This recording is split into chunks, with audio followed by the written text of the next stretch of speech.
Саламатсыздар урматтуу Чалкан медиа каналынын көрөрмандары, өлкөбүздө алынган акыркы сааттагы жаңылыктар менен тааныштырабыз. Биздин каналга катталып комментарий калтырыңыздар.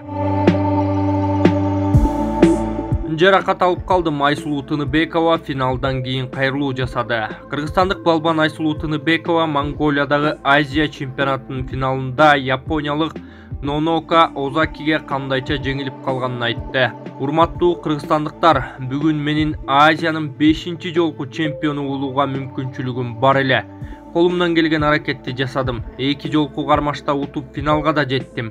Тилекке каршы чечүүчү мүнөттөргө келгенде жаракат алып калдым. Профессионалдуу спортто мындай учурлар болот экен деп жазган ал. Тыныбекова көп жазганга шарты болбой жатканын айтып, аны колдогондорго ыраазычылык билдирген. Колдоолорду мен ар дайым сезип келем жана дал ошол колдоолор мага дем берет. Менин эң негизги мотивация жана эргүү алуучу булагым силерсиңер, деген Тыныбекова. Белгилей кетсек, 22 апрелде кыргызстандык балбан Айсулуу Тыныбекова Монголиядагы Азия чемпионатынын финалында япониялык Нонока Озакиге жеңилип күмүш медаль тагынды. Тыныбекова килемде 62 кг салмактагылар арасында кармашкан. Ал алтын үчүн кармашка чейин чейрек финалда монголиялык Болот Сайханы Хонхорзулгуду 7-3 упай эсебинде, жарым финалда өзбекстандык Набира Эсенбаеваны 6-0 упай менен жеңген. Тыныбекова буга чейин Азиянын 4 жолку чемпиону болгон. Эльвира Сурабалдиева арзан насыяны кайсы чиновниктер алганын ачыктап салды. Ал дыйкандар үчүн мамлекет 6% насыяны чиновниктердин ишканалары алып жатканын айтып, тизмесин жарыялады. Депутат Twitter баракчасына мындай деп жазган: тышкы карызды төлөөгө 10 миллиард сом бөлүнгөн. Бул каражаттын 4 миллиардын дыйкандарга судда катар берип жардам берүүнү өкмөт чечти. Бул жакшы иш. Бирок эмне үчүн министрлер кабинетинин мүчөлөрүнүн жана жогорку кеңештин депутаттарынын ишканалары бул тизмеде жүрөт деп сураган. Арзан насыя боюнча элдин ичинде ишенбөөчүлүк пайда болуп, социалдык чыңалууну жаратып жатат. Кыргызстандын намысын коргогон Азия чемпиондору Кыргызстанга кайтып келишти. Монголияда өтүп жаткан Азия чемпиондугунда Кыргызстандын намысын коргогон спортчуларыбыз Кыргызстанга кайтып келишти. Социалдык тармактын колдонуучулары сүрөттөр менен бөлүшүп жатышат. Азиянын 2 жолку чемпиону Акчол Махмудов, Азия чемпиондору бир туугандар Жоламан Шаршембеков менен Тынар Шаршембековду жакындары, достору тосуп алышкан.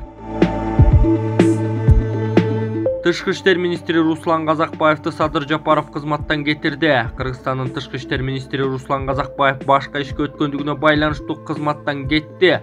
Бул маалыматты президенттин басма сөз катчысы Эрбол Султанбаев Азаттыкка ырастады. Казакбаев кайсыл кызматка бара турганы азырынча белгисиз. 55 жаштагы Руслан Казакбаев тышкы иштер мекемесин 2020 жылдын 14 октябрдан бери жетектеген. 2015 жылы Республика Ата журт партиясынан жогорку кеңештин депутаты болуп шайланган. Ал 2010-2012 жылдары дагы тышкы иштер министринин кызматын аркалаган. Кыргызстандыктар, жалпы мусулман бир туугандар, бүгүн мен сиздер менен сонун чоң жаңылыгымды сиздер менен бөлүшкүм келип турат, кубанычымды тең бөлүшкүм келип турат. Кыргызстанда кооперативдер көп, бирок кандай кооператив деген суроо жаралат. Мен өзүм жеке инсандык тандоом менен Ислам финансылык кооперативин тандап алганмын. Эмне максатта? Албетте бул ислам шариаттын негизинде бардык муктаждыктарды чечүүгө жардам берет. Мен кичинемден ниет кылып максат кылган өзүмдүн сүйүктүү машинемди бүгүн ачкычын алып отурам. Андыктан Ислам финансылык кооперативине чоң ыраазычылык билдирем. Барыңыздар да ушундай жакшынакай өзүңүздөр сүйгөн ак тулпарга ээ болуңуздар, өзүңүздөр каалаган үйгө ээ болсоңуздар болот. Бизнесиңизди өнүктүрүүгө мүмкүнчүлүктөр сонун жаралган. Андыктан Ислам финансылык кооперативи бул шариаттын негизиндеги сиздин мыкты каржы өнөктөшүңүз. Дагы бир ирет ыраазычылык билдирем.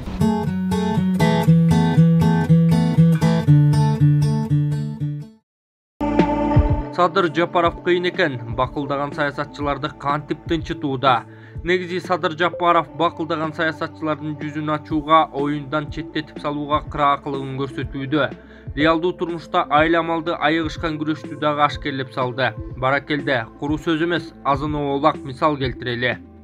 Өздөрүн акылдуу сезген бакылдак саясатчыларга бир катар жогорку постторду роологон. Мисалы Талатбек Масадыков, Марат Иманкулов, Темирбек Асанбеков, Максат Мамытканов, Сыймык Жапкеев жана башкалар. Булар тиешелүү кызматтарда иштей албасын көрсөтүштү, элге жаман көрүнүүдө. Чыйпылдаган сыймык 4 айга жетпей ыргып кеткен. Дагы бир топ тыңчымалар Садыр Жапаровду тоого түшпай ачуу тилдерин аргытып турушты эле алардын баарын камап түрмөдөн түшүнүк берүү менен кайрат чыгарып койду. Темир Сариев, Курсан Асанов, Равшан Жээнбеков, Абдил Сегизбаев, Жеңиш Молдокматов, Бакыт Калмаматов жана башкалар. Булардын ичинен сынганы түрмө түйшүгүнө чыдаганы да бар. Эң башкысы абактан кийин баштагыдай президентке асылбай калышты. Бир гана Равшан мырза моюн бербей өжөрлөнүп келатат. Андан ары дагы өрлөсөк, алчытта асын жеген Өмүрбек Текебаевке элчилик креслону карматып Германияга айдап ийди. Консул лагерди эстеп жүрсүн деп. Алахамад Умаров баштагыдай маарай албай кыңк этсе эле жаш депутаттардан тил угуп шаабай сууп аткан чагы парламенттен тай букалар жарга така эле сүзүп атышат, бүйүр кызыткан ыкмак экен. Соңунда батыштын миллиондор үчүн кара пиар жасашкан, удургушкан шылуундарды кантип жазаласа болот? Адамдан айла качып кутулабы? Күн тартибиндеги маселе ушул деп жазган Аргумент KG сайты. Адахамад Умаров анти-митингтердин артында күч түзүмдөрү турат. Кыргызстандын акыркы учурдагы нааразычылык митингтерине күч органдары анти-митинг уюштурган учурлар күч алды. Бул тууралуу Адахамад Умаров жарандардын тынч чогулуштарга болгон конституциялык укугун камсыз кылуу деген темада өткөн талкууда билдирди.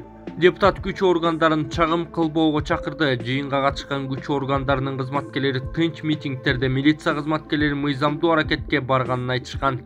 Белгилей кетсек, буга чейин Бишкекте апрелдин башында тынч жыйын, митинг же башка акция өткөрүүгө 1-июлга чейин тыюу салынган.